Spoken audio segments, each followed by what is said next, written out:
Savannah, I'm coming home. Savannah, we'll never be alone. Savannah, the beauty.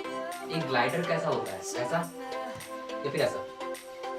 तो क्या हो अगर मैं आपसे कहूँ कि एक ग्लाइडर ऐसा भी हो सकता है? Can you believe? मतलब ये जो आपको सिर्फ ट्यूब लाइक स्ट्रक्चर दिख रहा है, ये एक ग्लाइडर है। जैसा कि आपने पहले फोटोज में देखा किस तरीके से ये ग्लाइड कर रहा था और उसकी ग्लाइडिंग एफिशिएंसी है वो भी बहुत अच्छी है। नॉर्मल वाले जो ग्लाइडर्स होते हैं उनसे ये अच्छी तरीके से ग्लाइड कर रहा है और ये जो है सीधे पाथ में जा रहा है। अगर मैं इसका इंट्रोडक्शन दूं, हो सकता है आप इसको जानते होंगे पहले से। इसका नाम है द ट्यूब और ये अपने ट्यूब जैसे आकार के नाम से जाना जाता है। तो आज की वीडियो में हम ये देखने वाले हैं कि इसको कैसे बनाते हैं। इसको बनाना बहुत आसान होता है, बिना किसी ग्लू के यूज करे आज हम इसको बनाने वाले हैं। तो चलिए बनाते हैं इसको।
तो फ्रेंड्स ये तो था इसका पार्ट वन में हमने देखा कि इसको कैसे बनाते हैं, बहुत आसान है बनाना। अब इसका जो पार्ट 2 आएगा उसमें हम इसको उड़ा करके देखेंगे और इसकी अलग अलग एंगल से अलग अलग तरीके से कैसे उड़ाते हैं, क्योंकि ये जो है नॉर्मली नहीं उड़ता है। उड़ाने के लिए एक तरीके की आप कह सकते हैं स्किल चाहिए होती है अच्छी तरीके से उड़ाने के लिए। तो उसी के बारे में हम जानेंगे नेक्स्ट वीडियो में। और आप अगर इसे बना लीजिएगा तो नीचे कमेंट बॉक्स में जरूर बताइएगा कि आपसे ये बन पाया या नहीं।